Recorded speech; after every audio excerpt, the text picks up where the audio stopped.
ನಮಸ್ಕಾರ ವಿದ್ಯಾರ್ಥಿಗಳೇ, ನಿಮಗೆ ಪ್ರೆಸಿಡೆಂಟ್ ಕ್ಲಾಸಿಗೆ ಸುಸ್ವಾಗತ. ನಾನು ಅಜಿತ್, ನಿಮ್ಮ ಗಣಿತ ಶಿಕ್ಷಕ. ಇವತ್ತಿನ ತರಗತಿಯನ್ನು ಶುರು ಮಾಡೋಣ. ಅದಕ್ಕಿಂತ ಮೊದಲು ಹಿಂದಿನ ತರಗತಿಯಲ್ಲಿ ನಾವು ಏನೇನು ನೋಡಿದ್ವಿ ಅಂತ ನೋಡೋಣ. ಅದರ ಬಗ್ಗೆ ಒಂದು ಸ್ವಲ್ಪ ಪುನರಾವರ್ತನೆ ಮಾಡೋಣ ಅಂತ. ಏನಂದರೆ ನಾವು ಎರಡು ಪ್ರಮೇಯಗಳನ್ನು ಕಲ್ತಿದ್ವಿ. ಎರಡು ಪ್ರಮೇಯಗಳು.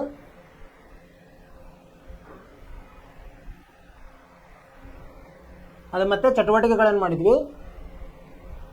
ಪ್ರಮೇಯ 6.1 ಕಲ್ತೀವಿ. ಏನಿದು? ತ್ರಿಭುಜದ ಎರಡು ಬಾಹುಗಳನ್ನು ಎರಡು ವಿಭಿನ್ನ ಬಿಂದುಗಳಲ್ಲಿ ಛೇದಿಸುವಂಥ ಒಂದು ಬಾಹುವಿಗೆ ಸಮಾಂತರವಾಗಿ ಎಳೆದ ಸರಳ ರೇಖೆಯು ಉಳಿದೆರಡು ಬಾಹುಗಳನ್ನು ಸಮಾನುಪಾತದಲ್ಲಿ ವಿಭಾಗಿಸುತ್ತದೆ.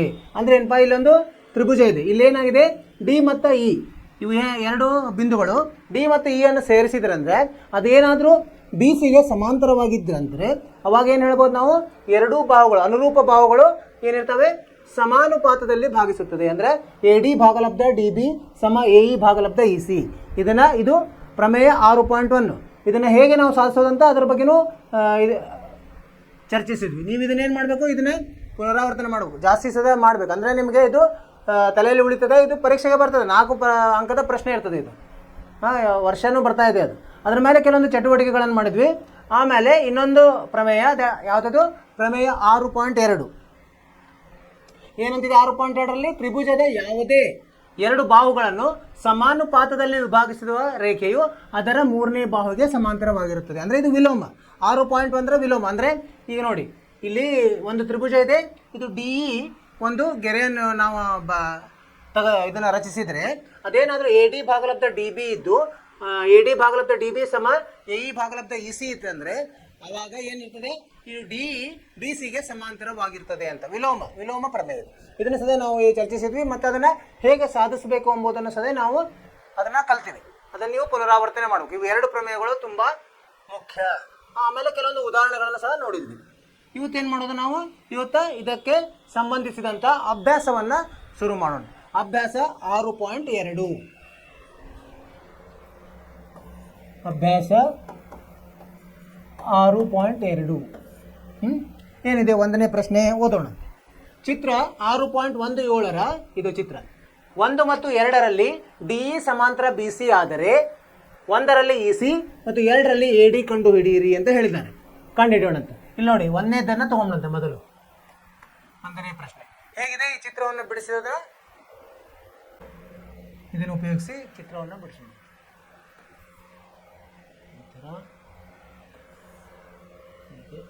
ಇದನ್ನ ಇಲ್ಲಿ ಜೋಡಿಸಬೇಕು. ಆಮೇಲೆ ಇಲ್ಲೊಂದು ಗೆರೆ ಬರ್ತದೆ ಹೀಗೆ. ಆಮೇಲೆ ಇದು ಏನಾಗಿದೆ? ಇದು ಏನಂತ ಹೇಳಿದ್ದಾರೆ? ಡಿ ಇ ಸಮಾಂತರ ಬಿ ಸಿ ಅಂತ ಹೇಳಿದ್ದಾರೆ. ಡಿ ಇ ಸಮಾಂತರ ಬಿ ಸಿ.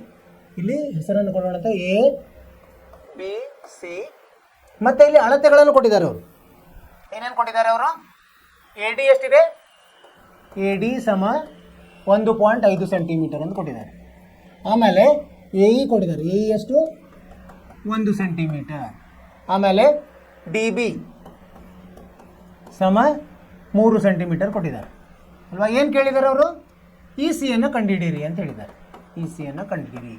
ಮತ್ತು ಇನ್ನೊಂದೇನು ಹೇಳಿದ್ದಾರೆ ಅವರು? ಡಿ ಇ ಸಮಾಂತರ ಡಿ ಇ ಎದಕ್ಕೆ ಸಮಾಂತರ ಆಗಿದೆ? ಬಿ ಸಿಗೆ ಸಮಾಂತರವಾಗಿದೆ. ಇದು ಡಿ, ಇಲ್ಲಿ ಬರಿಬೇಕು. ಇದು ಡಿ ಮತ್ತು ಇದು ಇ. ಡಿ ಬಿ ಸಿಗೆ ಸಮಾಂತರ ಅಂತ ಹೇಳಿದ್ದಾರೆ ಅಲ್ವಾ? ಅಂದರೆ ಏನು? ಈಗ ಒಂದು ತ್ರಿಭುಜದಲ್ಲಿ ನಾವು 6.1 ಕಲ್ತ್ವಿ ಪ್ರಮೇಯ. ಅದರ ಪ್ರಕಾರ ಏನಾಗುತ್ತೆ?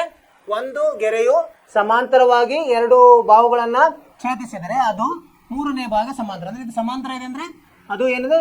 ಸಮಾನುಪಾತದಲ್ಲಿ ಛೇದಿಸ್ತಾ ಇದೆ. ಪರಿಹಾರ ಬರೆಯೋಣ.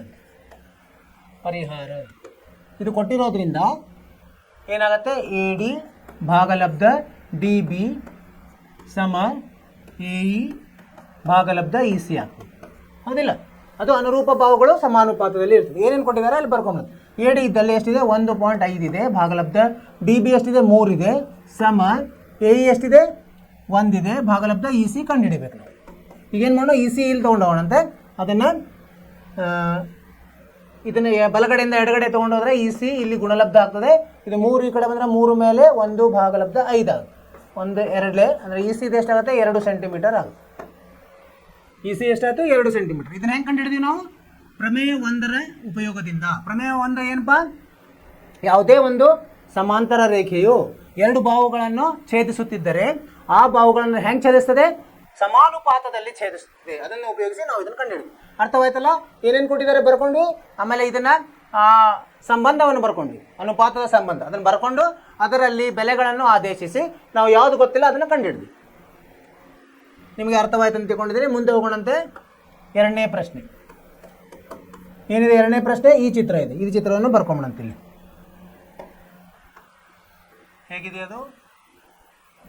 ಇಲ್ಲೊಂದು ಗೆರೆ ಇದೆ, ಇಲ್ಲಿಂದ ಇಲ್ಲಿಗೆ ಗೆರೆ ಇದೆ,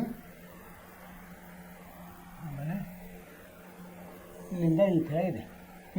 ಈ ಗೆರೆ ಇದೆ, ಸರಿ ಇದೆಯಾ? ಆಮೇಲೆ ಇಲ್ಲೊಂದು ಗೆರೆ ಕೊಟ್ಟಿದ್ದಾರೆ. ಇನ್ನೇನು ನಾವು ಹೆಸರನ್ನು ಬರ್ಕೊಂಬಿಡೋದು. A B C D. ಇದು ಎ, ಇದು ಬಿ, ಇದು ಸಿ, ಆಮೇಲೆ ಇದು ಡಿ, ಇದು ಇ. ಸರಿನಾ? ಆಮೇಲೆ ಈಗ ಅಳತೆಗಳನ್ನು ಕೊಟ್ಟಿದ್ದಾರೆ. ಏನೇನು ಕೊಟ್ಟಿದ್ದಾರೆ ಅಳತೆಗಳು? ಡಿ ಬಿ ಕೊಟ್ಟಿದ್ದಾರೆ. ಡಿ ಬಿ ಎಷ್ಟು?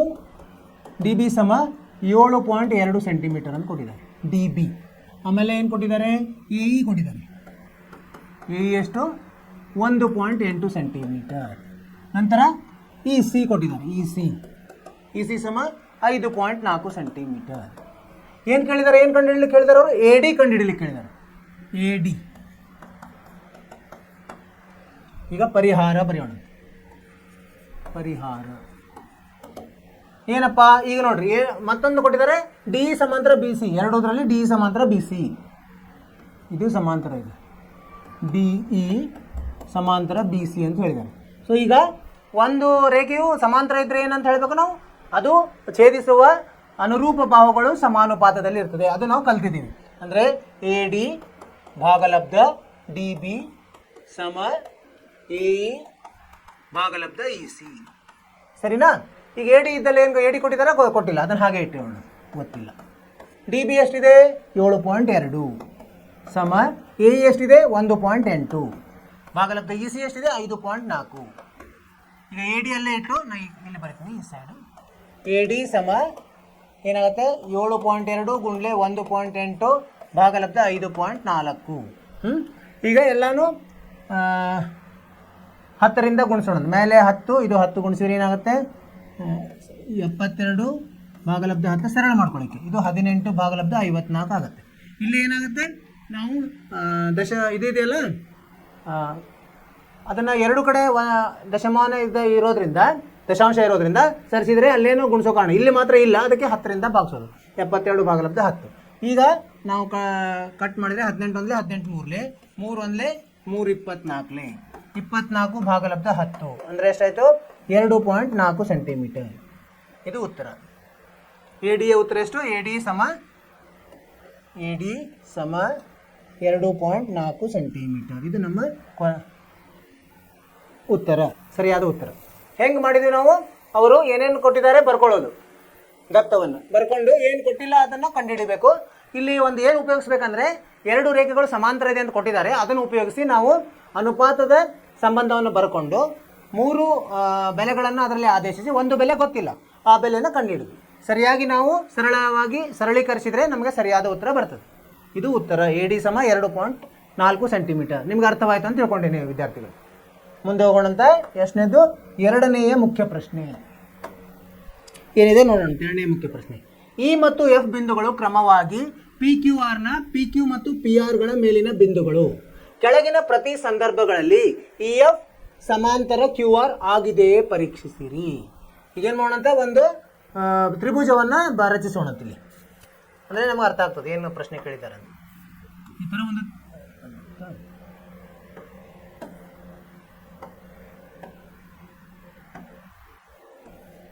ಈ ಥರ ಒಂದು ತ್ರಿಭುಜ. ಏನು ಹೇಳಿದ್ದಾರೆ ಅವರು? ಈ ಯಾವುದಿದು ತ್ರಿಭುಜ? P Q R. ಇದು ಪಿ, ಇದು ಕ್ಯೂ, ಇದು ಆರ್. ಆಮೇಲೆ ಇ ಮತ್ತು ಎಫ್ ಬಿಂದುಗಳು ಕ್ರಮವಾಗಿ ಪಿ ಕ್ಯೂ ಮೇಲೆ ಪಿ ಆರ್ ಮೇಲೆ ಇದೆ ಅಂತ ಹೇಳಿದ್ದಾರೆ. ಪಿ ಕ್ಯೂ ಮೇಲೆ ಇ ಇದೆ, ಇಲ್ಲಿ ಇ ಇದೆ, ಮತ್ತು ಪಿ ಆರ್ ಮೇಲೆ ಏನಿದೆ? ಎಫ್ ಇದೆ. ಇದನ್ನು ಸೇರಿಸೋಣ ಅಂತೀಗ. ಈ ಥರ ಸೇರಿಸೋಣ. ಆಮೇಲೆ ಏನು ಹೇಳ್ತಾರೆ ಅವರು? ಇಲ್ಲಿ 3 ಸಂದರ್ಭಗಳನ್ನು ಕೊಟ್ಟಿದ್ದಾರೆ. ಈ ಪಿ ಇ ಬೆಲೆ ಕೊಟ್ಟಿದ್ದಾರೆ. ಪಿ ಇ ಬೆಲೆ ಎಷ್ಟಿದೆ? ಒಂದನೇದ್ರಲ್ಲಿ ಪಿ ಇ ಬೆಲೆ ಪಿ ಸಮ 3.9 ಸೆಂಟಿಮೀಟರ್ ಇದೆ. ಆಮೇಲೆ ಇ ಕ್ಯೂ ಬೆಲೆ ಎಷ್ಟಿದೆ? ಇ ಕ್ಯೂ ಸಮ 3 ಸೆಂಟಿಮೀಟರ್. ಮತ್ತು ಪಿ ಎಫ್ ಬೆಲೆ ಎಷ್ಟಿದೆ? 3.6 ಸೆಂಟಿಮೀಟರ್. ಮತ್ತು ಎಫ್ ಆರ್ ಬೆಲೆ 4 ಬಾಹುಗಳ ಇದು ಕೊಟ್ಟಿದ್ದಾರೆ ಇಲ್ಲಿ. ಈಗ ಅವರು ಏನು ಹೇಳ್ಯಾರ? ಇವೆರಡು ಗೆರೆಗಳು ಇ ಎಫ್ ಮತ್ತು ಕ್ಯೂ ಆರ್ ಸಮಾಂತರ ಇದೆ ಇಲ್ಲ ಅಂತ ನೀವು ಪರೀಕ್ಷಿಸಿರಿ. ಅವಾಗ ಏನು ನಾವು ಉಪಯೋಗಿಸ್ಬೇಕು? ಏನೋ ಎರಡನೆಯ ಪ್ರಮೇಯ. ಅಲ್ಲೇನಂದರೆ ಅವು ಅನುಪಾತದಲ್ಲಿದ್ದರೆ ಎರಡು ಬಾಹುಗಳು ಅಂದರೆ ಛೇದಿಸಿದ ಮೇಲೆ ಬಾಹುಗಳು ಎಲ್ಲಿ ಛೇದಿಸಿರ್ತಾವಲ್ಲ ಅಲ್ಲಿಂದ ಏನು ಮತ್ತೆ ಎರಡು ಬಾಹುಗಳಾಗಿರ್ತಾವಲ್ಲ ಅವು ಅನುರೂಪ ಬಾಹುಗಳು ಸಮಾನುಪಾತದಲ್ಲಿದ್ದರೆ ಮಾತ್ರ ಅವು ಎರಡು ಗೆರೆಗಳು ಏನಿರ್ತಾವೆ? ಸಮಾಂತರ ಇರ್ತಾವೆ. ಹೀಗಾಗಿ ನಾವು ಈಗೇನು ಪರೀಕ್ಷಿಸಬೇಕಂದ್ರೆ ಪರಿಹಾರ ಪಿ ಇ ಭಾಗಲಬ್ಧ ಇ ಕ್ಯೂ ಮತ್ತು ಇನ್ನೊಂದು ಯಾವುದು ಪಿ ಎಫ್ ಭಾಗಲಬ್ಧ ಎಫ್ ಆರ್ ಅನ್ನು ಪರೀಕ್ಷಿಸಬೇಕು. ಪರೀಕ್ಷಿಸಿದಾಗ ಎರಡು ಒಂದೇ ಬಂದ್ರಂದ್ರೆ ಅವು ಸಮಾಂತರ ಇದೆ ಅಂತ ಹೇಳ್ಬೋದು ನಾವು. ಪಿ ಇದ್ದಲ್ಲಿ ಇದನ್ನು ಹಾಕೊಂಡು ಬೇರೆ 3.9 ಭಾಗಲಬ್ಧ ಇ ಕ್ಯೂ ಎಷ್ಟಿದೆ? 3 ಇದೆ. ಎಷ್ಟು ಬರ್ತಾ ಇದು? 3 1.3 ಬಂತು. ಪಿ ಎಫ್ ಎಷ್ಟಿದೆ ನೋಡಿ? 3.6 ಇದೆ. ಭಾಗಲಬ್ಧ ಎಫ್ ಆರ್ ಎಷ್ಟಿದೆ? 2.4 ಇದೆ. ಸರಿನಾ? ಅಂದರೆ ಇದು ಎಷ್ಟು ಬರ್ತದೆ? 12 ಎರಡಲೆ 1.2 ಎರಡಲೆ 1.3 ಅಂದರೆ 3 ಭಾಗಲಬ್ಧ 2 ಬರ್ತದೆ. ಅಂದರೆ 1.5 ಬಂತಿದೆ. ಅಂದರೆ ಇವೆರಡು ಸಮ ಇಲ್ಲ. ಪಿ ಇ ಭಾಗಲಬ್ಧ ಇ ಕ್ಯೂ ಸಮವಿಲ್ಲ. ಅದಕ್ಕೆ ಪಿ ಎಫ್ ಭಾಗಲಬ್ಧ ಎಫ್ ಆರ್. ಆದ್ದರಿಂದ ಉತ್ತರ ಏನು ಬರೀಬೇಕು ನಾವು? ಆದ್ದರಿಂದ ಇ ಎಫ್ ಇದಕ್ಕೆ ಸಮಾಂತರ ಇಲ್ಲ, ಕ್ಯೂ ಆರ್ಗೆ ಸಮಾಂತರ ಇಲ್ಲ ಅಂತ ಉತ್ತರ ಬರಬೇಕು. ಅರ್ಥವಾಯಿತು? ಉತ್ತರವನ್ನು ಪರೀಕ್ಷಿಸಿದಾಗ ಸರಿಯಾದ ಉತ್ತರ. ಈಗ ಅವು ಏನಂದರೆ ಅನುಪಾತಗಳು ಸಮ ಬರಲಿಲ್ಲ. ನಮಗೆ ಅನುಪಾತಗಳು ಸಮ ಬಂದಿಲ್ಲ ಅಂದ್ಕೊಳ್ಳೆ ಅವು ಸಮಾಂತರ ಇಲ್ಲ ಅಂತ ನಾವು ನಿರ್ಧಾರ ಮಾಡಿದ್ವಿ. ಇದೇ ಉತ್ತರ. ಸರಿ, ಮುಂದಿನ ಪ್ರಶ್ನೆ ಹೋಗೋಣಂತೆ. 2ರಲ್ಲಿ ಈಗ ಎರಡನೇ ಪ್ರಶ್ನೆ. ಈಗ ಅದೇ ಇಲ್ಲೇನು ಕೊಟ್ಟಿದ್ದಾರೆ ಬರ್ಕೊಂಬಂದು ಪಿ ಕೊಟ್ಟಿದ್ದಾರೆ. ಪಿ ಸಮ 4 ಸೆಂಟಿಮೀಟರ್ ಮತ್ತು ಕ್ಯೂ ಇ ಸಮ ಇ ಕ್ಯೂ ಅಥವಾ ಕ್ಯೂ ಇ ಎರಡು ಒಂದೇ. ಕ್ಯೂ ಇ ಸಮ 4.5 ಸೆಂಟಿಮೀಟರ್. ಪಿ ಎಫ್ ಸಮ 8 ಸೆಂಟಿಮೀಟರ್ ಮತ್ತು ಆರ್ ಎಫ್ ಅಂದ್ರೆ ಒಂದೇ, ಎಫ್ ಆರ್ ಅಂದ್ರೆ ಒಂದೇ. ಆರ್ ಎಫ್ ಸಮ 9 ಸೆಂಟಿಮೀಟರ್. ಈಗೇನು ಮತ್ತೆ ನಾವು ಪರೀಕ್ಷಿಸಬೇಕು? ಅನುಪಾತಗಳನ್ನು. ಯಾವ್ಯಾವ ಅನುಪಾತಗಳು? ಇಲ್ಲಿ ನೋಡಿದ್ವಲ್ಲ ಅನುಪಾತಗಳು. ಇದು P E Q P F F R. P E by P E ಅನುಪಾತ ಇ ಕ್ಯೂ, ಪಿ ಇ ಅನುಪಾತ ಇ ಕ್ಯೂ ಮತ್ತು ಪಿ ಅನುಪಾತ ಇ ಕ್ಯೂ ಮತ್ತು ಪಿ ಎಫ್ ಅನುಪಾತ ಆರ್ ಎಫ್ ಅಥವಾ ಎಫ್ ಆರ್. ಪಿ ಇದೆಷ್ಟಿದೆ? 4 ಭಾಗಲಬ್ಧ. ಇದು ಪರಿಹಾರ. ಪಿ ಎಷ್ಟಿದೆ? 4 ಇದೆ. ಭಾಗಲಬ್ಧ ಇ ಕ್ಯೂ ಎಷ್ಟಿದೆ? 4.5 ಇದೆ. ಸರಿನಾ? ಇಲ್ಲಿ ಪಿ ಎಫ್ ಎಷ್ಟಿದೆ? 8 ಇದೆ. ಭಾಗಲಬ್ಧ 9 ಇದರದ್ದು. ಸೊ ಇದನ್ನು ನಾವು 2ರಿಂದ ಭಾಗಿಸ್ಬೋದು. ಈಗ 2 4 2 4.5 ಅಂದರೆ 4 ಭಾಗಲಬ್ಧ 4.5 ಆಯಿತು. ಇವೆರಡು ಒಂದೇ ಆಯಿತು ನೋಡ್ರಿ. ಆದ್ದರಿಂದ ಪಿ ಇ ಭಾಗಲಬ್ಧ ಇ ಕ್ಯೂ ಸಮ ಏನಾಯಿತು? ಪಿ ಎಫ್ ಭಾಗಲಬ್ಧ ಆರ್ ಎಫ್. ಅಂದರೆ ಇದರ ಅರ್ಥವೇನು? ಅನುಪಾತಗಳು ಏನು? ಅನುರೂಪ ಬಾಹುಗಳ ಅನುಪಾತಗಳು ಸಮ ಇದೆ ಅಂದಮೇಲೆ ಇವು ಎರಡು ಸಮವಿದೆ. ಯಾವುದು? ಆದ್ದರಿಂದ ಏನಿದೆ? ಇ ಎಫ್ ಸಮಾಂತರ ಕ್ಯೂ ಆರ್ ಆಗಿದೆ. ಉತ್ತರ ಬರಿಬೇಕು ನೋಡಿ. ಅರ್ಥವಾಯಿತು? ಅವು ಏನೇನು ಕೊಟ್ಟಿದ್ದಾರೆ ಬರ್ಕೊಳ್ಳೋದು, ಆಮೇಲೆ ಅವುಗಳ ಅನುರೂಪ ಬಾಹುಗಳ ಅನುಪಾತವನ್ನು ನೋಡೋದು. ಅನುಪಾತ ಎರಡು ಒಂದೇ ಬಂದಂದ್ರೆ ಅವು ಏನಂತಿದ್ದಾವೆ? ಸಮಾಂತರ ಇದೆ ಅಂತ ನಾವು ತಿಳ್ಕೊಳ್ಳೋದು. ನಿಮ್ಗೆ ಅರ್ಥವಾಯಿತು ಅಂತ ತಿಳ್ಕೊಂಡಿದ್ದೀರಿ. ಮುಂದೆ ಹೋಗೋಣಂತೆ. ಎಷ್ಟನೇದು? ಮೂರನೆಯ ಉಪಪ್ರಶ್ನೆ.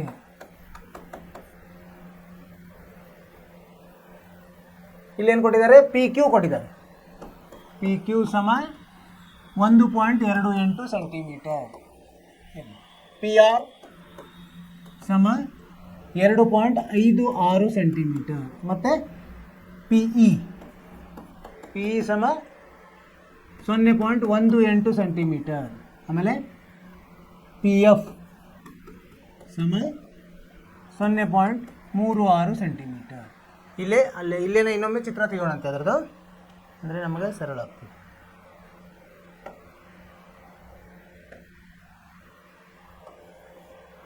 ಈ ಥರ ತೆಗೆದಾಗ ಪಿ ಕ್ಯೂ ಆರ್ ಅಲ್ವಾ, ಪಿ ಕ್ಯೂ ಆರ್. ಪಿ ಮೇಲೆ ಯಾವ್ದು ಬಂದಿದೆ, ಇಲ್ಲಿ ಇ ಅಂತ ಬರ್ತದೆ, ಡಿ ಎಫ್. ಇದನ್ನು ಸೇರಿಸೋಣಂತೆ, ಸರಿನಾ? ಈಗೇನು ಕೊಟ್ಟಿದ್ದಾರೆ ಅವರು, ಪಿ ಕ್ಯೂ ಕೊಟ್ಟಿದ್ದಾರೆ, ಪೂರ್ತಿ ಉದ್ದ ಕೊಟ್ಟಿದ್ದಾರೆ. ಆಮೇಲೆ ಪಿ ಕೊಟ್ಟಿದ್ದಾರೆ. ಪಿ ಎಷ್ಟಿದು 0.18 ಆಯಿತು ಅಥವಾ ಪರಿಹಾರ. ಈಗ ಚಿಕ್ಕದು ಆಮೇಲೆ ದೊಡ್ಡದನ್ನು ತೊಗೋಬೋದು, ದೊಡ್ಡ ಇದನ್ನು ತೊಗೋಬೋದು ನಾವು, ಅಂದರೆ ಅದು ಸಮಾಂತರ ಆಗ್ತದೆ. ಅಂದರೆ ಈ ಥರನೇ ತೊಗೋ, ಪಿ ಇ ಭಾಗಲಬ್ಧ ಪಿ ಕ್ಯೂ ಸಮ ಪಿ ಎಫ್ ಭಾಗಲಬ್ಧ ಪಿ ಆರ್ ಇರಬೇಕು. ಇದ್ರೆ ಮಾತ್ರ ಅದು ಸಮಾಂತರ. ಇವನು ಪರೀಕ್ಷಿಸಿ ಆಮೇಲೆ ಅವು ಒಂದೇ ಇದ್ರೆ ಮಾತ್ರ ನಾವು ಇದೆ ಅಂತ ಹೇಳೋಣ ಅಂತ, ಇಲ್ಲಾಂದ್ರೆ ಬೇಡ. ಮೊದಲು ಮತ್ತು ಅಂತ ಹಾಕೋಣ. ಪಿ ಎಷ್ಟಿದೆ, 0.18 ಇದೆ ಭಾಗಲಬ್ಧ. ಪಿ ಕ್ಯೂ ಎಷ್ಟಿದೆ, 1.28 ಇದೆ. ಆಮೇಲೆ ಪಿ ಎಫ್ ಕೊಟ್ಟಿದ್ದಾರೆ ಎಷ್ಟಿದೆ, 0.36 ಭಾಗಲಬ್ಧ. ಇದು ಎಷ್ಟಿದೆ, ಪಿ ಆರ್ 2.56 ಇದೆ. ಈಗ ನೋಡಿ, ಇದನ್ನು 2ರಲ್ಲೇ ಭಾಗಿಸಿದ್ರೆ ಇದು ಎಷ್ಟು ಬರುತ್ತೆ, 2ರಲ್ಲೇ ಭಾಗಿಸಿದ್ರೆ 0.18, ಇದನ್ನು ಭಾಗಿಸಿದ್ರೆ 1.28 ಆಯಿತು. ಅಂದರೆ ಏನಾಯ್ತು, ಈಗ ಪಿ ಇ ಭಾಗಲಬ್ಧ ಪಿ ಕ್ಯೂ ಸಮ ಪಿ ಎಫ್ ಭಾಗಲಬ್ಧ ಪಿ ಆರ್ ಆಗಿದೆ. ಸೊ ಆದ್ದರಿಂದ ಏನಂತ ಹೇಳ್ಬೋದು ನಾವು, ಇ ಎಫ್ ಸಮಾಂತರ ಕ್ಯೂ ಆರ್ ಆಗಿದೆ ಅಂತ ಹೇಳ್ಬೋದು. ಅರ್ಥವಾಯ್ತು ವಿದ್ಯಾರ್ಥಿಗಳೇ? ಏನು ಕೊಟ್ಟಿದ್ದಾರೆ ಈಗ, ಪೂರ್ತಿ ಇದು ಕೊಟ್ಟಿದಾಗ ಅದು ಎಷ್ಟು ಒಂದು ಚಿಕ್ಕದು ಕೊಟ್ಟಿದ್ದಾರಲ್ಲ, ಅದು ಡಿವೈಡೆಡ್ ಬೈ ಅದು ಅನುಪಾತ ದೊಡ್ಡದ್ರ ತೊಗೊಂಡು, ಈ ಕಡೆನೂ ಹಾಗೆ ಅನುರೂಪ ಬಾಹುಗಳಿರ್ಬೇಕು. ನೀವು ಇಲ್ಲಿ ಹೆಂಗೆ ತೊಗೊಳ್ತಿರ್ತಾರ ಅಲ್ಲೂ ಹಾಗೆ ತೊಗೋಬೇಕು. ತೊಗೊಂಡು ಅದರ ಅನುಪಾತವನ್ನು ನೋಡಬೇಕು. ಅನುಪಾತವನ್ನು ನೋಡಿದಾಗ ಎರಡೂ ಒಂದೇ ಬಂತಂದರೆ ನಮ್ಮ ಉತ್ತರ ಏನಪ್ಪ, ಸಮಾಂತರ ರೇಖೆಗಳು ಅಂತ ಹೇಳಬೇಕು. ಇದು ನಿಮ್ಗೆ ಅರ್ಥವಾಯ್ತು ಅಂತ ತಿಳ್ಕೊಂಡಿದ್ದೀನಿ. ಸರಿಯಾಗಿದೆ ಉತ್ತರ. ಮುಂದೆ ಹೋಗೋಣಂತೆ. 3 ಆಯಿತು. ಎಷ್ಟನೇ ಪ್ರಶ್ನೆ ಆಯ್ತು, ಈಗ 2ನೇ ಪ್ರಶ್ನೆ ಆಯಿತು. ಈಗ 3ನೇ ಪ್ರಶ್ನೆ. 3ನೇ ಪ್ರಶ್ನೆ ಏನಿದೆ, 3ನೇ ಪ್ರಶ್ನೆ, ಇಲ್ಲಿ ಒಂದು ತ್ರಿಭುಜ ಕೊಟ್ಟಿದ್ದಾರೆ. ಆ ತ್ರಿಭುಜನ ರಚಿಸೋಣ ಮೊದಲು.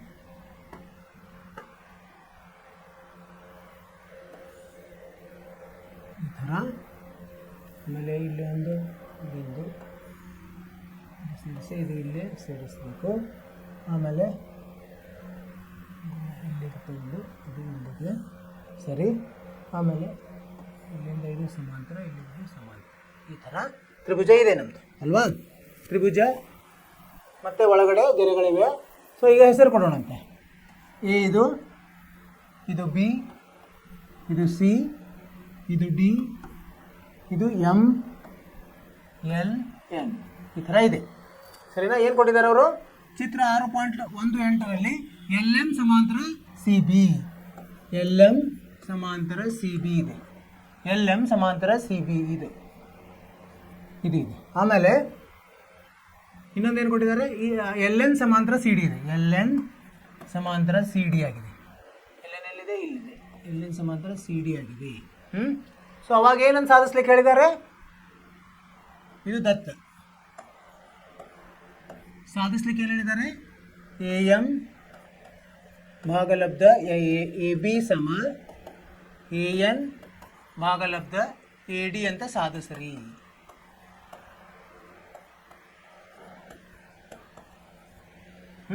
ಎ ಎಮ್ ಭಾಗಲಬ್ಧ ಎ ಬಿ, ಎ ಎಮ್ ಭಾಗಲಬ್ಧ ಎ ಬಿ ಅಲ್ವಾ, ಸಮ ಎ ಎನ್ ಭಾಗಲಬ್ಧ ಎ ಡಿ ಅಂತ ಸಾಧಿಸ್ಲಿಕ್ಕೆ ಹೇಳಿದ್ದಾರೆ. ಹೆಂಗೆ ಮಾಡೋದು ಇದನ್ನು ನೋಡೋಣಂತೆ. ಸಾಧನೆ ಈಗ ಮೊದಲು ಏನು ಮಾಡಬೇಕು, ಈಗ ಇದು ಕೊಟ್ಟಿದ್ದಾರಲ್ಲ ಇದ್ರ ಉಪಯೋಗ ತೊಗೊಂಡಂತೆ.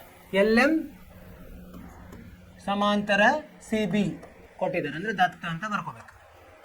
ಸೊ ಇದು ಎಲ್ ಎಮ್ ಸಮಾಂತರ ಬಿ ಸಿ ಇದ್ದಾಗ ಏನಾಗುತ್ತೆ, ನಾವು ಎ ಎಲ್ ಭಾಗಲಬ್ಧ ಎಲ್ ಸಿ ಸಮ ಎ ಎಮ್ ಭಾಗಲಬ್ಧ ಎ ಎಮ್ ಬಿ ಆಗುತ್ತೆ. ಅನುರೂಪ ಭಾವಗಳು ಏನಿರ್ತವೆ ಸಮಾನುಪಾತದಲ್ಲಿ ಇರ್ತದೆ. ಸರಿ, ಈಗ ಏನು ಮಾಡೋದು ನಾವು ಈಗ ಇದನ್ನು ವಿಲೋಮ ಮಾಡ್ಕೊಂಡ್ಬಂದೆ. ವಿಲೋಮ ಮಾಡಿದಾಗ ಎಲ್ ಸಿ ಭಾಗಲಬ್ಧ ಎ ಎಲ್ ಸಮ ಎಮ್ ಬಿ ಭಾಗಲಬ್ಧ ಎ ಎಮ್ ಆಗುತ್ತೆ. ಇವೆರಡಕ್ಕೂ ಒಂದೊಂದು ಕೂಡಿಸೋಣಂತೆ. ಎಲ್ ಸಿ ಭಾಗಲಬ್ಧ ಎ ಎಲ್ ಸಂಕಲನ 1 ಸಮ ಎಮ್ ಬಿ ಭಾಗಲಬ್ಧ ಎ ಎಮ್ ಸಂಕಲನ 1. ಇದನ್ನು ಏನು ಆಗುತ್ತೆ ಇಲ್ಲಿ ಬರೆಯೋಣಂತೆ. ಎಲ್ ಸಿ ಸಂಕಲನ ಎ ಎಲ್ ಭಾಗಲಬ್ಧ ಎ ಎಲ್ ಸಮ ಇಲ್ಲೇನಾಗುತ್ತೆ ಎಮ್ ಬಿ ಸಂಕಲನ ಎ ಎಮ್ ಭಾಗಲಬ್ಧ ಎ ಎಮ್ ಆಗುತ್ತೆ. ವಿಲೋಮ ತಗೊಳ್ಳೋದು ಬೇಕಾಗಿರಲಿಲ್ಲ. ಎಲ್ ಸಿ ಪ್ಲಸ್ ಏನಾಗುತ್ತೆ ಇದು ಎಲ್ ಸಿ ಸಂಕಲನ ಎ ಎಲ್ ಅಂದ್ರೇನು ಎ ಸಿ ಭಾಗಲಬ್ಧ ಎ ಎಲ್ ಆಯ್ತು. ಸರಿನಾ? ಸಮ ಎಮ್ ಬಿ ಮತ್ತು ಎ ಎಮ್ ಅನ್ನು ಕೂಡಿಸಿದ್ರೆ ಏನು ಬರ್ತದೆ? ಎಮ್ ಬಿ ಮತ್ತು ಎ ಎಮ್ ಕೂಡಿಸಿದ್ರೆ ಎ ಬಿ ಬರ್ತದೆ. ಎ ಬಿ ಭಾಗಲಬ್ಧ ಎ ಎಮ್ ಆಯಿತು. ಸರಿ, ಈಗ ಇದು ವಿಲೋಮ ತೊಗೊಳೋದು ಬೇಕಾಗಿರಲಿಲ್ಲ, ಹಾಗೆ ಮಾಡಿದ್ರು ಬರ್ತಿತ್ತು. ಇರಲಿ, ಈಗ ಮತ್ತೆ ವಿಲೋಮ ತೊಗೊಂಡಾಗ ಎ ಎಲ್ ಭಾಗಲಬ್ಧ ಎ ಸಿ ಸಮ ಎ ಎಮ್ ಭಾಗಲಬ್ಧ ಎ ಬಿ ಆಯಿತು. ಎರಡು ಕಡೆ ವಿಲೋಮ ಮಾಡಿದ್ರು ಅದೇ ಇದು ಬಂತು. ಇದು ಒಂದು ಅಂತ ಹೇಳೋಣ. ಆಮೇಲೆ ಮುಂದೇನು ಮಾಡೋದಂದರೆ ಅದನ್ನು ಉಪಯೋಗ ತೊಗೊಳಂತ. ಯಾವುದು? ಎಲ್ ಎಮ್ ಸಮಾಂತರ ಸಿ ಡಿ, ಅದನ್ನು ಉಪಯೋಗ ತೊಗೊಳ್ಳೋಣ. ಎಲ್ ಎಮ್ ಸಮಾಂತರ ಸಿ ಡಿ. ಸೊ ಇದನ್ನು ತೊಗೊಂಡಾಗ ಏನಾಗತ್ತಪ್ಪ? ಎಲ್ ಎಮ್ ಸಮಾಂತರ ಸಿ ಡಿ ತೊಗೊಂಡಾದ್ರೆ ಪ್ರಮೇಯ 1ರ ಪ್ರಕಾರ ಏನಾಗುತ್ತೆ? ಇದು ಎಲ್ ಎನ್ ಸಮಾಂತರ ಸಿ ಡಿ. ಅವಾಗ ಏನಾಗ್ತದೆ? ಎ ಎನ್ ಭಾಗಲಬ್ಧ ಎನ್ ಡಿ ಸಮ ಎ ಎನ್ ಭಾಗಲಬ್ಧ ಎನ್ ಡಿ ಸಮ ಏನಾಯಿತು? ಎ ಎನ್ ಭಾಗಲಬ್ಧ ಎನ್ ಡಿ ಸಮ ಎ ಎಲ್ ಭಾಗಲಬ್ಧ ಎಲ್ ಸಿ ಆಗ್ತದೆ. ಎ ಎಲ್ ಭಾಗಲಬ್ಧ ಎಲ್ ಸಿ. ಎದ್ರ ಪ್ರಕಾರ ಇದು? ಪ್ರಮೇಯ 6.1ರ ಪ್ರಕಾರ. ಇದನ್ನು ಬರಿಬೇಕು ನಾವು. ಈಗೇನು ಮಾಡೋಣ? ಎರಡಕ್ಕೂ 1ರಿಂದ ಕೂಡಿಸೋಣಂತೆ. ಎ ಎನ್ ಭಾಗಲಬ್ಧ ಎನ್ ಡಿ ಸಂಕಲನ 1 ಸಮ ಎ ಎಲ್ ಭಾಗಲಬ್ಧ ಎಲ್ ಸಿ ಸಂಕಲನ 1. ಇದೇನದು? ಎ ಎನ್ ಸಂಕಲನ ಎನ್ ಡಿ ಭಾಗಲಬ್ಧ ಎನ್ ಡಿ ಸಮ ಎ ಎಲ್ ಸಂಕಲನ ಎಲ್ ಸಿ ಭಾಗಲಬ್ಧ ಎಲ್ ಸಿ. ಎ ಎನ್ ಸಂಕಲನ ಎನ್ ಡಿ ಅಂದರೆ ಏನಿದೆ ನೋಡಿ? ಎ ಎನ್ ಸಂಕಲನ ಎನ್ ಡಿ ಅಂದರೆ ಎ ಡಿ ಅಂತ ಇದೆ. ಎ ಡಿ ಭಾಗಲಬ್ಧ ಎನ್ ಡಿ ಸಮ ಎ ಎಲ್ ಸಂಕಲನ ಎಲ್ ಸಿ ಅಂದರೆ ಏನಿದೆ? ಎ ಸಿ ಇದೆ. ಎ ಸಿ ಭಾಗಲಬ್ಧ ಎಲ್ ಸಿ. ಇಲ್ಲೇನು ಬಂದಿತ್ತು? ಹಾಂ, ಎಲ್ ಭಾಗಲಬ್ಧ ಎಲ್ ಸಿ. ಇದಕ್ಕೆ 2 ಅಂತ ಹೇಳೋಣ. ಈಗ ನೋಡಿ, ಎರಡು ಕಡೆ ಎ ಸಿ ಭಾಗಲಬ್ಧ ಎಲ್ ಸಿ ಸಾಮಾನ್ಯವಾಗಿದೆ. ನೋಡಿದ್ರೆ ಇಲ್ಲಿದೆ ನೋಡಿ, ಎ ಎಲ್ ಭಾಗಲಬ್ಧ ಎ ಸಿ ಸಾಮಾನ್ಯವಾಗಿದೆ. ಅದರಿಂದ ಏನಾಗ್ತದೆ? 1 ಸಮ 2 ಮಾಡಿದರೆ ಏನಾಗ್ತದೆ? 1 ಸಮ 2 ಮಾಡ್ಬೋದು. ಅವಾಗ ಏನಾಗ್ತದೆ? ಇದಕ್ಕೆ ಹೋಗ್ಬಿಡ್ತದೆ ರದ್ದಾಗಿ. ಎ ಎಮ್ ಭಾಗಲಬ್ಧ ಎ ಬಿ, ಎ ಎಮ್ ಭಾಗಲಬ್ಧ ಎ ಬಿ ಸಮ ಏನಾಗುತ್ತೆ? ಎ ಡಿ ಭಾಗಲಬ್ಧ ಎನ್ ಡಿ ಆಗುತ್ತೆ. ಇದೇ ಅವ್ರು ಮಾಡ್ಲಿಕ್ಕೆ ಹೇಳಿದ್ರಲ್ಲ, ಎ ಎಮ್ ಭಾಗಲಬ್ಧ ಎ ಬಿ ಸಮ ಎ ಎನ್ ಆಗುತ್ತೆ. ಎ ಎನ್ ಭಾಗಲಬ್ಧ ಎನ್ ಡಿ ಆಗುತ್ತೆ.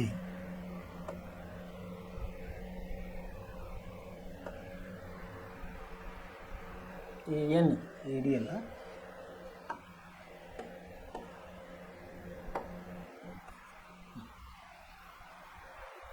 ಸರಿನಾ? ಅರ್ಥವಾಯ್ತಲ್ಲ? ಏನು ಮಾಡಿದ್ದೀವಿ ನಾವು ಇದರಲ್ಲಿ? ಮೊದಲು ಇಲ್ಲಿ ಹೀಗೆ ಒಂದು ತ್ರಿಭುಜವನ್ನು ಕೊಟ್ಟಿದ್ದಾರೆ. ತ್ರಿಭುಜ ಅಲ್ಲ, ಇದೇನಿದು? ಒಂದು ಚತುರ್ಭುಜ. ಚತುರ್ಭುಜದಲ್ಲಿ 2 ತ್ರಿಭುಜಗಳಿದೆ. ಆ ಥರ ಕೊಟ್ಟಿದ್ದಾರೆ. ಆ 2 ತ್ರಿಭುಜಗಳಲ್ಲಿ 2 ರೇಖೆಗಳು ಪರಸ್ಪರ ಸಮಾಂತರ ಇದೆ. ಅದರ ಉಪಯೋಗ ತಗೊಂಡು ನಾವೇನು ಮಾಡಿದ್ವಿ? ಮೊದಲು ಆ ಕಡೆ ಇರೋದನ್ನು 2 ಅನುರೂಪ ಬಾಹುಗಳು ಏನಿದೆ ಅಂತ ಹೇಳಿದ್ವಿ ನಾವು?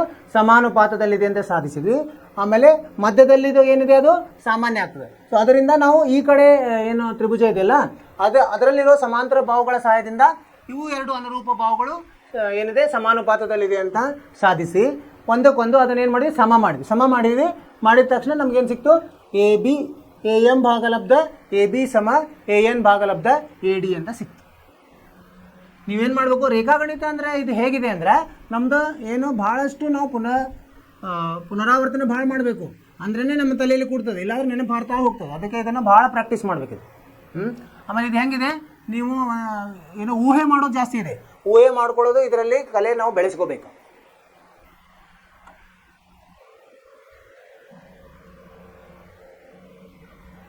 ಎ ಡಿ ಭಾಗಲಬ್ಧ ಎನ್ ಡಿ ಏನಕ್ಕೆ ಹೇಳಿದೆ, ಎ ಎಮ್ ಭಾಗಲಬ್ಧ A B is equal to ಇಲ್ಲಿ ಏನೋ ಎ ಎನ್ ಭಾಗಲಬ್ಧ ಎ ಡಿ ಆಗಬೇಕಾಗಿತ್ತು.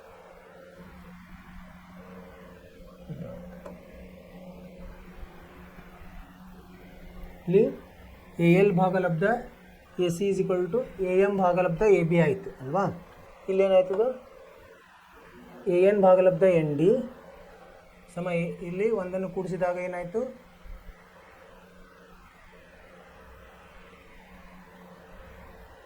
ಎ ಎನ್ ಭಾಗಲಬ್ಧ ಎ ಡಿ ಆಗಬೇಕು. ಎ ಎನ್ ಭಾಗಲಬ್ಧ ಎ ಡಿ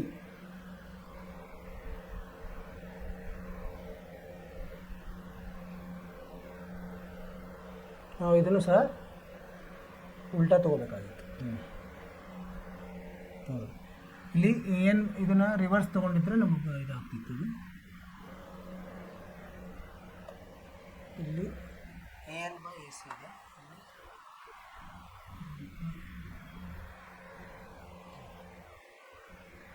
ಇಲ್ಲೇನು ಮಾಡೋಣ,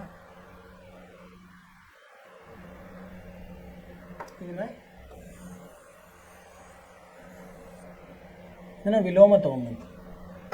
ಅವಾಗೇನಾಗುತ್ತೆ, ಎನ್ ಡಿ ಭಾಗಲಬ್ಧ ಎ ಎನ್ ಸಮ ಎಲ್ ಸಿ ಭಾಗಲಬ್ಧ ಎ ಎಲ್ ಆಗುತ್ತೆ. ಇದಕ್ಕೆ ಒಂದನ್ನು ಕೂಡಿಸೋಣ. ಎನ್ ಡಿ ಭಾಗಲಬ್ಧ ಎ ಎನ್ ಸಂಕಲನ 1 ಸಮ ಎಲ್ ಸಿ ಭಾಗಲಬ್ಧ ಎ ಎಲ್ ಸಂಕಲನ 1. ಇದನ್ನು ಕೂಡಿಸಿದಾಗ ಎನ್ ಡಿ ಸಂಕಲನ ಎ ಎನ್ ಭಾಗಲಬ್ಧ ಎ ಎನ್ ಭಾಗಲಬ್ಧ ಎ ಎನ್ ಸಮ ಎಲ್ ಸಿ ಸಂಕಲನ ಎ ಎಲ್ ಭಾಗಲಬ್ಧ ಎಲ್ ಸಿ. ಎನ್ ಡಿ ಸಂಕಲನ ಎ ಎಲ್ ಅಂದ್ರೆ ಏನು, ಎನ್ ಡಿ ಸಂಕಲನ ಎ ಎನ್ ಅಂದರೆ ಎ ಡಿ ಭಾಗಲಬ್ಧ ಎ ಎನ್ ಆಯಿತು ಸಮ ಇದೇನಾಯಿತು, ಎಲ್ ಸಿ ಸಂಕಲನ ಎ ಎಲ್ ಏನಾಗುತ್ತೆ, ಎಲ್ ಸಿ ಸಂಕಲನ ಎ ಎಲ್ ಅಂದರೆ ಎ ಸಿ ಆಯಿತು, ಎ ಸಿ ಭಾಗಲಬ್ಧ ಎಲ್ ಸಿ ಆಯಿತು. ಇದನ್ನು ನಾವು ವಿಲೋಮ ಮಾಡಿದರೆ ಏನು ಬರ್ತದೆ, ಎ ಎನ್ ಭಾಗಲಬ್ಧ ಎ ಡಿ ಸಮ ಎಲ್ ಸಿ ಭಾಗಲಬ್ಧ ಎ ಸಿ ಆಯಿತು. ಇದಕ್ಕೆ ಎರಡು ಅನ್ನೋಣ.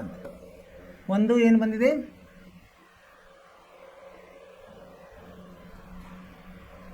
ಎಲ್ ಸಿ ಭಾಗಲಬ್ಧ ಎ ಎಲ್. ಇಲ್ಲೇನಾಯಿತು, ನಮಗೇನು ಬೇಕಾಗಿತ್ತು, ಇಲ್ಲಿ ಏನು ಭಾಗಲಬ್ಧ ಎಲ್ ಸಿ ಭಾಗಲಬ್ಧ ಎ ಸಿ ಬರಬೇಕು. ಅಂದರೆ ಎಲ್ ಸಿ ಮೇಲೆ ಬರಬೇಕಂದ್ರೆ ಎಲ್ ಸಿ ಭಾಗಲಬ್ಧ ಎ ಸಿ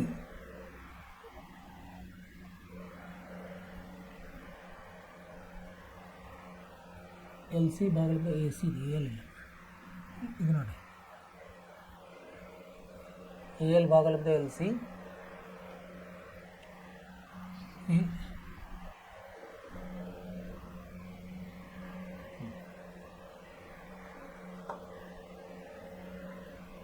ಸೊ ಅವಾಗೇನಾಗುತ್ತೆ, ಇದು 1 2 ನಾವು ಸಮ ಮಾಡಿದಾಗ ಏನಾಗುತ್ತೆ, ಎ ಎಮ್ ಭಾಗಲಬ್ಧ ಎಮ್ ಬಿ ಸಮ ಎ ಎನ್ ಭಾಗಲಬ್ಧ ಎ ಡಿ ಆಗುತ್ತೆ. ಅರ್ಥವಾಯಿತು ವಿದ್ಯಾರ್ಥಿಗಳೇ? ಊಹೆ ಜಾಸ್ತಿ ಮಾಡ್ಕೋಬೇಕಾಗ್ತದೆ. ಊಹೆ ಮಾಡಿಕೊಂಡು ಅವ್ರು ಏನು ಕೇಳಿರ್ತಾರೆ ಅದನ್ನು ಕಂಡುಹಿಡಿಯಬೇಕು. ಮೊದಲು ಇದರದ್ದು ಏನೋ ಈ ಚತುರ್ಭುಜದ ಆ ಕಡೆದ್ದು ಎರಡು ತ್ರಿಭುಜಗಳನ್ನು ನಾವು ನೋಡಿ, ಅಂದರೆ ಆ ಕಡೆ ತ್ರಿಭುಜವನ್ನು ನೋಡಿ ನಾವು ಒಂದು ಸಾಧಿಸಿದ್ವಿ. ಆಮೇಲೆ ಈ ಕಡೆದ್ದು ತ್ರಿಭುಜದಿಂದ ಇನ್ನೊಂದು ಸಾಧಿಸಿದ್ವಿ, ಸಮಾಂತರ ಕೊಟ್ಟಿರೋದ್ರಿಂದ. ನಿಮಗೆ ಅರ್ಥವಾಯ್ತು ಅಂತ ತಿಳ್ಕೊಂಡಿದ್ದೀನಿ. ಮುಂದೆ ಹೋಗೋಣಂತೆ. 4ನೇ ಪ್ರಶ್ನೆ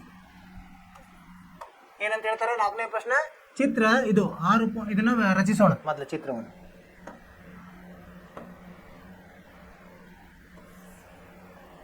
ಈ ಥರ ಇದೆ.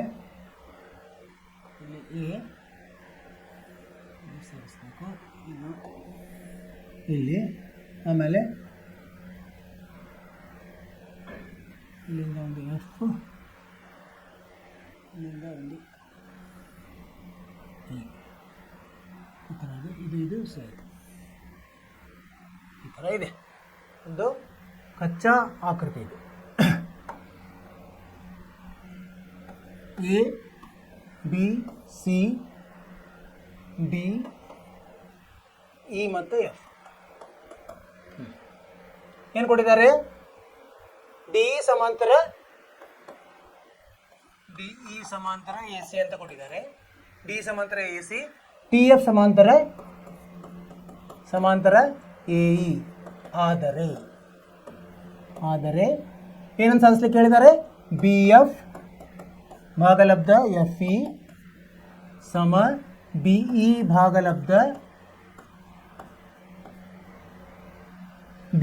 ಭಾಗಲಬ್ಧ ಇ ಸಿ ಅಂತ ಮಾಡ್ಲಿಕ್ಕೆ ಹೇಳಿದ್ದಾರೆ.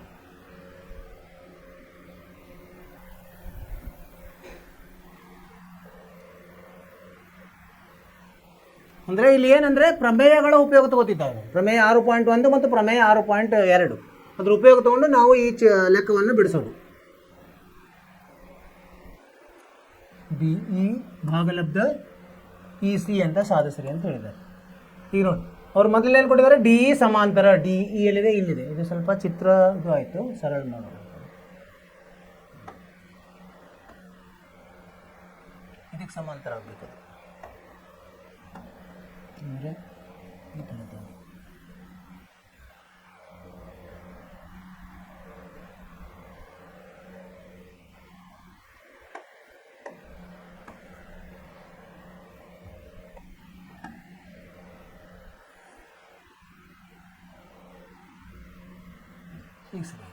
ಅವ್ರೇನು ಕೊಟ್ಟಿದ್ದಾರೆ? ಡಿ ಇ ಸಮಾಂತರ ಎ ಸಿ, ಅದು ಡಿ ಇ ಸಮಾಂತರ ಎ ಸಿ ಅಂತ ಕೊಟ್ಟಿದ್ದಾರೆ. ಆಮೇಲೆ ಡಿ ಎಫ್ ಸಮಾಂತರ A E, D F D F ಸಮಾಂತರ ಎ ಇ ಹೀಗೆ ಕೊಟ್ಟಿದ್ದಾರೆ. ಸೊ ಆ ಥರ ಇದ್ದಾಗ ನಾವು ಬಿ ಎಫ್ ಹೇಳಿದೆ, ಬಿ ಎಫ್ ಸಮಾಂತರ ಬಿ ಎಫ್ ಭಾಗಲಬ್ಧ ಎಫ್ ಸಿ ಸಮ ಬಿ ಇ ಭಾಗಲಬ್ಧ ಇ ಸಿ ಮಾಡಲಿಕ್ಕೆ ಹೇಳಿದ್ದಾರೆ. ಮಾಡೋಣ. ಪ್ರಶ್ನೆ ಇದೆ, 4ನೇ ಪ್ರಶ್ನೆ. ಈಗೇನು ಮಾಡೋದು? ಮೊದಲು ತ್ರಿಭುಜ ಪರಿಹಾರ. ತ್ರಿಭುಜ ಎ ಬಿ ಸಿಯಲ್ಲಿ ಏನಿದೆ? ಎ ಬಿ ಸಿಯಲ್ಲಿ ಏನೇನಿದೆ? ಇದು ಮೊದಲೇದು ಉಪಯೋಗ ತಗೊಂಡು ಡಿ ಇ ಸಮಾಂತರ ಎ ಸಿ. ಎಲ್ಲಿದೆ ಅದು? ಡಿ ಇ ಸಮಾಂತರ ಎ ಸಿ ಇದ್ದಾಗ ಏನಾಗುತ್ತೆ? ಬಿ ಇ ಭಾಗಲಬ್ಧ ಇ ಸಿ. ಆದ್ದರಿಂದ ಬಿ ಇ ಭಾಗಲಬ್ಧ ಇ ಸಿ ಏನಾಗುತ್ತೆ? ಸಮ ಬಿ ಇ ಭಾಗಲಬ್ಧ ಇ ಸಿ ಸಮ ಬಿ ಡಿ ಭಾಗಲಬ್ಧ ಎ ಡಿ ಆಗುತ್ತೆ ಅಲ್ವಾ? ಇದು ಪ್ರಮೇಯ 6.1ರಿಂದ 6.1 ಹೌದಾ? ಬಿ ಡಿ ಭಾಗಲಬ್ಧ A D is equal to B ಭಾಗಲಬ್ಧ ಇ ಸಿ ಆಯಿತು. ಇದಕ್ಕೇನು ನೋಡಂತೆ? 1 ಅನ್ನೋಣ. ಆಮೇಲೆ ಇನ್ನೊಂದು ಇದೆ ನೋಡಿ, ಅದನ್ನು ಉಪಯೋಗ ತಗೋಣ. ಡಿ ಎಫ್ ಸಮಾಂತರ ಎ ಇ ಅಂತ ಕೊಟ್ಟಿದ್ದಾರೆ. ಇದನ್ನು ಉಪಯೋಗ ತಗೊಂಡ್ರೆ ಏನಾಗುತ್ತೆ? ಆದ್ದರಿಂದ ಡಿ ಎಫ್ ಎಲ್ಲಿದೆ? ಡಿ ಎಫ್ ಇದು ಸಮಾಂತರ ಎ ಇ, ಇದು ಈ ತ್ರಿಭುಜ ಬರ್ತದೆ. ಅವಾಗ ಈ ತ್ರಿಭುಜ ಬಂದಾಗ ಏನಾಗ್ತದೆ? ಬಿ ಎಫ್ ಭಾಗಲಬ್ಧ ಎಫ್ ಇ ಸಮ ಏನು? ಬಿ ಡಿ ಭಾಗಲಬ್ಧ ಎ ಡಿ ಆಗುತ್ತೆ ಅಲ್ವಾ? ಸರಿ. ಈಗ ಇದಕ್ಕೇನು ನೋಡಿ, ಇದು ಸಹ ಪ್ರಮೇಯ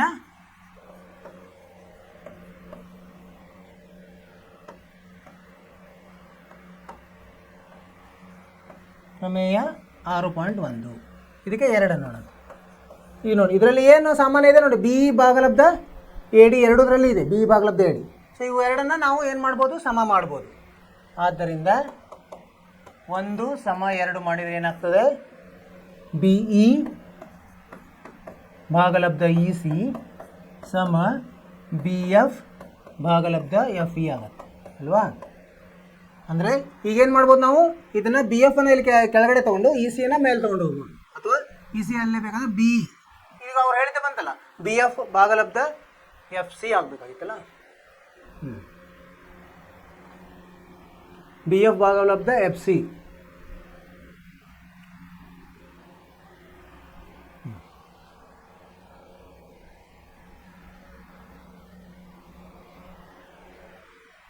ಈಗೇನಾಯ್ತು ಈಗ ಇದು ಎ ಬಿ ಸಿ ಅಲ್ಲಿ ಇದು ಎಲ್ಲಿದೆ ಇವು ಡಿ ಎಫ್ ಮತ್ತು ಎ ಇ ಇದು ಎದರಲ್ಲಿದೆ ಎ ಬಿ ಇ ಅಲ್ಲಿದೆ ಇದು ಟ್ರಯಾಂಗಲ್ ಎ ಬಿ ಇ ಅಲ್ಲಿದೆ. ಈಗೇನಾಯ್ತು ಇದು ಬಿ ಭಾಗಲಬ್ಧ ಇ ಸಿ ಸಮ ಬಿ ಡಿ ಭಾಗಲಬ್ಧ ಎ ಡಿ ಆಯ್ತು ಸರಿನಾ. ಈಗ ನಾವೇನು ಮಾಡೋಣಂತೆ ಇದಕ್ಕೆ ಎರಡಕ್ಕೂ ಒಂದನ್ನು ಕೂಡಿಸಿದ್ರೆ ಏನಾಗುತ್ತೆ ನೋಡಿ. ನಮಗೇನು ಬೇಕು ಕೊನೆಗೆ ಉತ್ತರ ಬಿ ಭಾಗಲಬ್ಧ ಇ ಸಿನೇ ಬೇಕು. ಬಿ ಎಫ್ ಭಾಗಲಬ್ಧ ಎಫ್ ಸಿ ಆಗಬೇಕು. ಇದು ಬಿ ಎಫ್ ಭಾಗಲಬ್ಧ ಎಫ್ ಸಿ ಆಗಬೇಕಂದ್ರೆ ಏನು ಮಾಡೋದು ಇದಕ್ಕೆ ಎರಡಕ್ಕೂ ಒಂದನ್ನು ಕೂಡಿಸೋಣ. ಅವಾಗ ಏನಾಯಿತು ಬಿ ಭಾಗಲಬ್ಧ ಇ ಸಿ ಸಂಕಲನ 1 ಸಮ ಬಿ ಎಫ್ ಭಾಗಲಬ್ಧ ಎಫ್ ಇ ಸಂಕಲನ 1 ಆಗ್ತದೆ. ಇದು ಏನಾಯ್ತು ಈಗ ಬಿ ಭಾಗಲಬ್ಧ ಇ ಸಿ ಬೇಕಲ್ಲ ಅದಕ್ಕೆ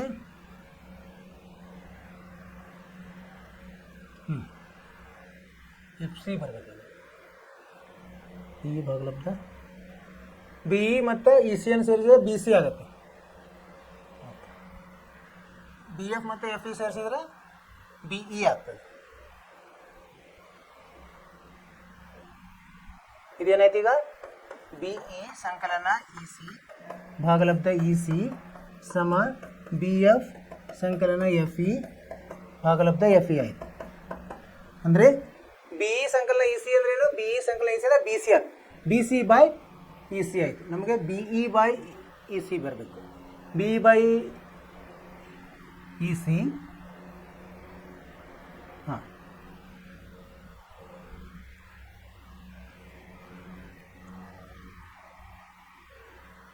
ಒಂದು ನಿಮಿಷ.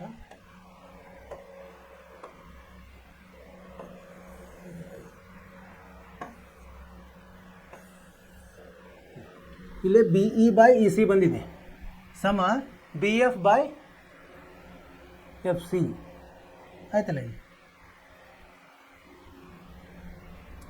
B F by F C ಇಲ್ಲಿ B E by E C. B E by E C ಹೆಂಗೆ ಬರ್ತದೆ ಈಗ ಇದಕ್ಕೆ ಒಂದು ಸೇರಿಸಿದ್ರೆ. ಸೊ ಈ ಥರ ಇದನ್ನು ನಾವು 1 ಮತ್ತು 2 ಇದನ್ನು ಮಾಡಿದರೆ ಬಿ ಬೈ ಇ ಸಿ ಸಮ B F by F C ಆಗುತ್ತೆ. ಇಸಿಕೊಂಡು B F by F C. ಅರ್ಥವಾಯ್ತು ವಿದ್ಯಾರ್ಥಿಗಳು? ಏನಂದರೆ ಅವು ಎರಡು ಸಮಾಂತರ ಕೊಟ್ಟಿದ್ದಾರಲ್ಲ ಅದರ ಉಪಯೋಗ ತಗೊಂಡು ನಾವೇನು ಮಾಡಬೇಕು, ಎರಡು ಅನುರೂಪ ಭಾವಗಳು ಸಮಾಂತರ ಇದೆ ಅಂತ ಬರ್ಕೊಂಡು ಅದನ್ನು ಮತ್ತೆ ಒಂದಕ್ಕೊಂದು ಸಮ ಮಾಡಿ ನಾವು ಇದನ್ನು ಸಾಧಿಸೋದು. ನಿಮ್ಗೆ ಅರ್ಥವಾಯಿತು ಅಂತ ತಿಳ್ಕೊಂಡಿದ್ದೀನಿ. ಮುಂದಿನ ಪ್ರಶ್ನೆ ಈಗ ಎಷ್ಟನೇದು ಈ ಪ್ರಶ್ನೆ 6.2 5ನೇ ಪ್ರಶ್ನೆ. ಇಲ್ಲಿ ನೋಡಿ ಈ ಚಿತ್ರ ಏನಂತಿದೆ, ಇಲ್ಲೇನು ಕೊಟ್ಟಿದ್ದಾರೆ ಚಿತ್ರ 6.2ರಲ್ಲಿ ಡಿ ಇ ಸಮಾಂತರ ಓ ಕ್ಯೂ ಇದೆ. ಡಿ ಇ ಸಮಾಂತರ ಓ ಕ್ಯೂ ಇದೆ ಅಂದರೆ ಇವೆರಡು ಯಾವ ಇದರಲ್ಲಿದೆ, ಪಿ ಓ ಕ್ಯೂ ಅಲ್ಲಿದೆ.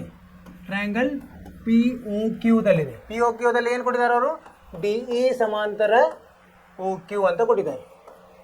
ಅಂದ್ರೆ ಏನಾಯಿತು, ಪಿ ಇ ಆದ್ದರಿಂದ ಪಿ ಇ ಭಾಗಲಬ್ಧ ಇ ಕ್ಯೂ ಸಮ ಏನಾಯಿತು ಪಿ ಡಿ ಭಾಗಲಬ್ಧ ಪಿ ಒ ಆಗ್ತದೆ. ಪಿ ಡಿ ಭಾಗಲಬ್ಧ ಡಿ ಒ ಆಗ್ತದೆ. ಸರಿನಾ? ಆಮೇಲೆ ಇನ್ನೊಂದು ಏನು ಕೊಟ್ಟಿದ್ದಾರೆ ಅವರು, ಡಿ ಎಫ್ ಸಮಾಂತರ ಓ ಆರ್. ಡಿ ಎಫ್ ಸಮಾಂತರ ಓ ಆರ್ ಇದು ಯಾವ ಇದರಲ್ಲಿದೆ, ತ್ರಿಭುಜದಲ್ಲಿದೆ. ಡಿ ಎಫ್ ಇಲ್ಲಿ ಡಿ ಎಫ್ ಮತ್ತು ಓ ಆರ್ ಇದರಲ್ಲಿದೆ, ಪಿ ಒ ಆರ್ದಲ್ಲಿದೆ. ಟ್ರಯಾಂಗಲ್ ಪಿ ಒ ಆರ್ ದಲ್ಲಿ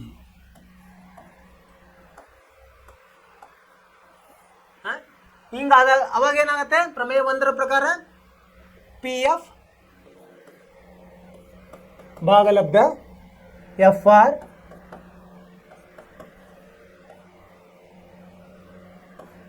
ಸಮ ಪಿ ಡಿ ಭಾಗಲಬ್ಧ ಡಿ ಒ ಆಗ್ತದೆ. ಪಿ ಡಿ ಭಾಗಲಬ್ಧ ಡಿ ಒ ಆಗ್ತದೆ. ಸರಿನಾ? ಈಗೇನಾಯ್ತು, ಅವ್ರು ಏನು ಸಾಧಿಸ್ಲಿಕ್ಕೆ ಹೇಳಿದ್ದಾರೆ, ಇ ಎಫ್ ಸಮಾಂತರ ಓ ಆರ್ ಮಾಡ್ಲಿಕ್ಕೆ ಹೇಳಿದ್ದಾರೆ. ಅವಾಗ ಏನು ಮಾಡ್ಬೇಕು ನಾವು, ಪಿ ಇ ಭಾಗಲಬ್ಧ ಇ ಕ್ಯೂ ಸಮ ಪಿ ಎಫ್ ಭಾಗಲಬ್ಧ ಎಫ್ ಆರ್ ಮಾಡಿದ್ರೆ ನಾವು ಏನು ಮಾಡ್ದಂಗೆ ಆಯಿತು, ಇ ಎಫ್ ಸಮಾಂತರ ಕ್ಯೂ ಆರ್ ಮಾಡಲಿಕ್ಕೆ ಬರ್ತದೆ. ಈಗ ಇದಕ್ಕೆ 1 ಅನ್ನೋಣಂತೆ, ಇದಕ್ಕೆ 2 ಅನ್ನೋಣಂತೆ. ಇದಕ್ಕೆ 2 ಅನ್ನೋಣ. ಇಲ್ಲೇನಿದೆ ಸಾಮಾನ್ಯ P D by D O ಸಾಮಾನ್ಯ ಐತಿ. 1 2 ಮಾಡೋಣ.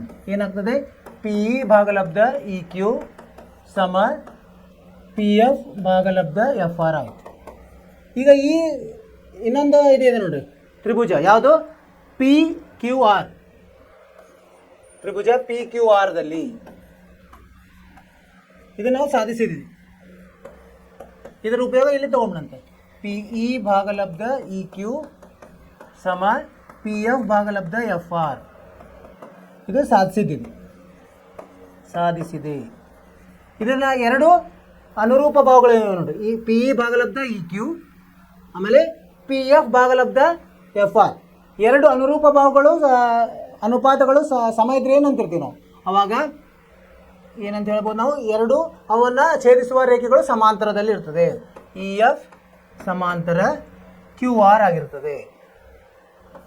ಇದು ಪ್ರಮೇಯ ಯಾವುದು ಪ್ರಮೇಯ ವಿಲೋಮ ಪ್ರಮೇಯ 6.2 ಪ್ರಕಾರ ಇಲ್ಲಿ ಸಾಧಿಸಿದ್ವಿ. ಇದೇ ಉತ್ತರ.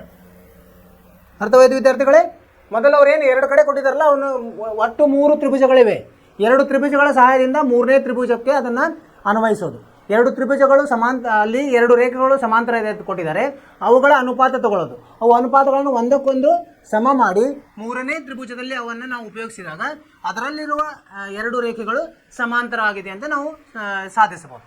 ಅರ್ಥವಾಯಿತು? ನೀವೇನು ಮಾಡಬೇಕು, ಇವನ್ನ ಪುನರಾವರ್ತನೆ ಮಾಡಬೇಕು. ಜಾಸ್ತಿ ಅದನ್ನು ಬರೆದಂದರೆ ನಿಮ್ಗೆ ರೂಢಿ ಆಗ್ತದೆ. ಅದರಿಂದ ನೀವೇನಾಗ್ತೀರಿ ಪರ್ಫೆಕ್ಟ್ ಆಗ್ತದೆ. ಅಂದರೆ ನಿಮ್ಮ ಆತ್ಮವಿಶ್ವಾಸ ಜಾಸ್ತಿ ಆಗಿ ನಿಮ್ಮ ಪರೀಕ್ಷೆಯಲ್ಲಿ ಏನೂ ತೊಂದರೆ ಆಗಲ್ಲ. ಮಾಡ್ತೀರಿ ಅಂತ ನನಗೆ ವಿಶ್ವಾಸ ಇದೆ. ಈಗ ಎಷ್ಟಾಯಿತು? 5 ಅದು ಇನ್ನೂ ಇದೆ. ಇದರಲ್ಲಿ ಇನ್ನೂ 5 ಪ್ರಶ್ನೆಗಳಿದೆ. ಮುಂದಿನ ತರಗತಿಯಲ್ಲಿ ಮಾಡೋಣ ಅಂತ ನೀವೇನು ಮಾಡಿರಿ, ಪ್ರಯತ್ನ ಮಾಡಿರಿ. 6 7 8 9 10 ಇದರಲ್ಲಿ ನಿಮ್ಗೆ ಯಾವುದು ಓದ್ಕೊಡ್ರಿ. ಅದರಲ್ಲಿ ಏನು ಕೊಟ್ಟಿದ್ದಾರೆ ತೊಗೊಂಡು ಅದನ್ನು ಬಿಡಿಸುವ ಪ್ರಯತ್ನ ಮಾಡಿರಿ. ಸೊ ಮಾಡಿದ್ರೆ ಅಂದರೆ ನಿಮಗೆ ಸರಳವಾಗಿ ಬರ್ತದೆ. ಆಮೇಲೆ ಮುಂದಿನ ತರಗತಿಯಲ್ಲಿ ನಾವು ಮತ್ತೆ ಇದರ ಬಗ್ಗೆ ಚರ್ಚೆ ಮಾಡೋಣ. ಅಲ್ಲಿವರೆಗೆ ಏನು ಮಾಡಬೇಕು ನೀವು? ಬಾಹ್ಯ ಚಟುವಟಿಕೆಗಳು. ನಾಳೆ ಏನಿದೆ? ನಾಳೆ ನಮ್ಮ ಸ್ವಾತಂತ್ರ್ಯೋತ್ಸವ. ನೀವು ಅದನ್ನು ಆಚರಿಸಬೇಕು. ಆಚರಿಸಿ ಆಮೇಲೆ ಬೇರೆ ಬೇರೆ ಚಟುವಟಿಕೆಯಲ್ಲಿ ಭಾಗವಹಿಸಿ, ಆಟದಲ್ಲಿ ಭಾಗವಹಿಸ್ರಿ, ಮತ್ತು ನೀವು ಆರೋಗ್ಯದ ಬಗ್ಗೆ ಕಾಳಜಿ ಇರಲಿ. ಇಷ್ಟು ಹೇಳ್ತಾ ಇವತ್ತಿನ ತರಗತಿಯನ್ನು ಮುಗಿಸ್ತಾ ಇದ್ದೀವಿ. ಮುಂದಿನ ತರಗತಿಯಲ್ಲಿ ಭೇಟಿಯಾಗೋಣ. ನಿಮಗೆ ಶುಭವಾಗಲಿ. ನಮಸ್ಕಾರ.